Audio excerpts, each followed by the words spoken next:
भारत के खिलाफ दिन रात काम करने वाले जॉर्ज सोरोस के संगठन ओपन सोसाइटी फाउंडेशन का नाम तो आपने सुन लिया, लेकिन एक और नेटवर्क लंबे समय से डीप स्टेट के जरिए भारत विरोधियों का नेटवर्क तैयार कर रहा था। डीप स्टेट और कुछ नहीं बल्कि अमेरिका की कुछ जानी मानी एजेंसी, कुछ मीडिया नेटवर्क और टेक कंपनियों का एक संगठन है जो किसी देश में सरकार गिराने के लिए आंदोलन की आग को हवा देकर हिंसा दंगे करवाने का काम करता है। एक ऐसा ही नेटवर्क है ओमडीआर नेटवर्क, जो अपने प्रोपेगेंडा को अंजाम देने के लिए अरबों खरबों रुपए भारत में बहा रहा था। 2019 में यूक्रेन की पेट्रो पोरोशेंको सरकार गिराने के पीछे डीप स्टेट बड़ी वजह बताई जाती है।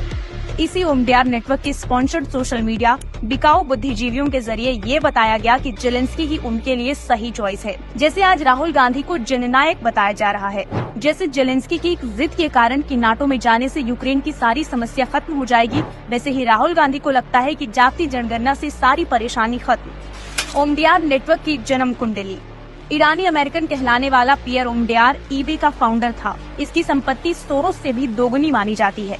इस तरह के सफल उद्यमी को डीप स्टेट अपने इकोसिस्टम में लाने में सफल हो जाते हैं। जैसे कि हाल ही में हमने देखा कि मेटा के फाउंडर जुकरबर्ग ने खुद माना कि बाइडेन सरकार और व्हाइट हाउस ने सरकार के खिलाफ खबरों को पोस्ट करने पर दबाव बनाया।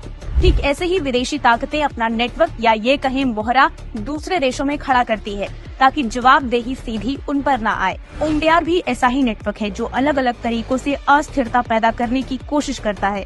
ओमडीआर नेटवर्क का फंड कहां और किन कामों में इस्तेमाल हुआ? ओमडीआर नेटवर्क ने अपने एजेंडा को अंजाम देने के लिए डिजिटल न्यूज वेबसाइट में भी निवेश किया, जिनका काम ही सरकार की नीतियों की आलोचना, समुदाय विशेष का महिमा मंडन और हिंदू विरोधी मुद्दों को हाईलाइट करना है। ये आक्रांता औरंगजेब के गुणगान करने वाले आर्टिकल लिखकर समुदाय विशेष के युवाओं को गुमराह करते हैं। उत्तराखंड के हल्द्वानी में हुए असामाजिक तत्वों के पथराव की घटना को वाजिब ठहराते हैं। समय समय पर ये अपनी हिंदू विरोधी मानसिकता भी जाहिर करते रहते हैं। कभी भारत को बेनिस्तान बुलाते हैं तो कभी पाकिस्तान की चरण वंदना। इन महानुभवों का मानना है कि चांद पर जाने की जरूरत क्या है, कश्मीर से आर्टिकल 370 हटाना क्यों है, जबकि आतंकियों के कामों की ये लीपापोती 24 घंटे करते हैं। ये यहाँ तक कह चुके हैं कि अगर पाकिस्तान न होता तो भारत का अस्तित्व ही न बचता।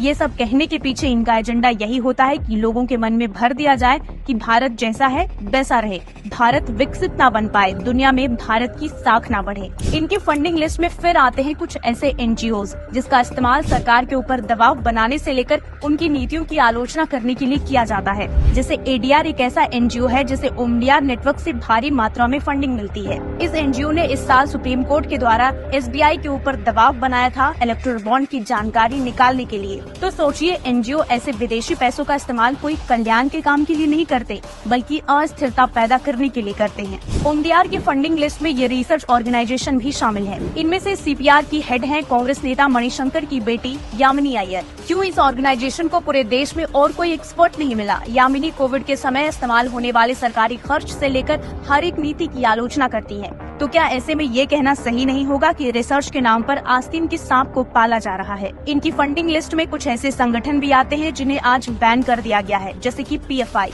मोदी सरकार ने बंधवाया ओमडीआर का बोरिया बिस्तरा।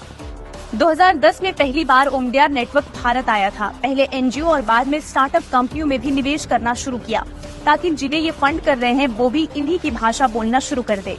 आपने ये कभी ध्यान दिया कि आखिर क्यों बड़े बड़े विदेशी नेटवर्क भारत के एनजीओ में निवेश करने के लिए आते हैं? दरअसल ये अपने प्रोपेगेंडा को पुश करने के लिए एनजीओ में पैसा ये कहकर देते हैं कि इससे नेकी के काम होंगे, जबकि कभी कभार इसका इस्तेमाल आंदोलन और उपद्रव फंडिंग के लिए किया जाता है।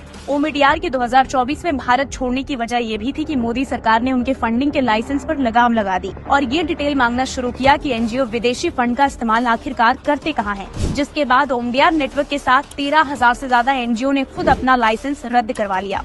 अब आप सोचिए क्यों इन्हें अपने ही लाइसेंस रद्द करवा लिए, अगर वाकई में ये नेक काम कर रहे थे तो। आप सोचिए, अगर मोदी सरकार ने ये कार्रवाई ना की होती तो आज दुनिया के वॉर जोन में भारत अलग ना चमक रहा होता। ये विदेशी ताकतें अपनी आग में भारत को भी लपेट सकती थी।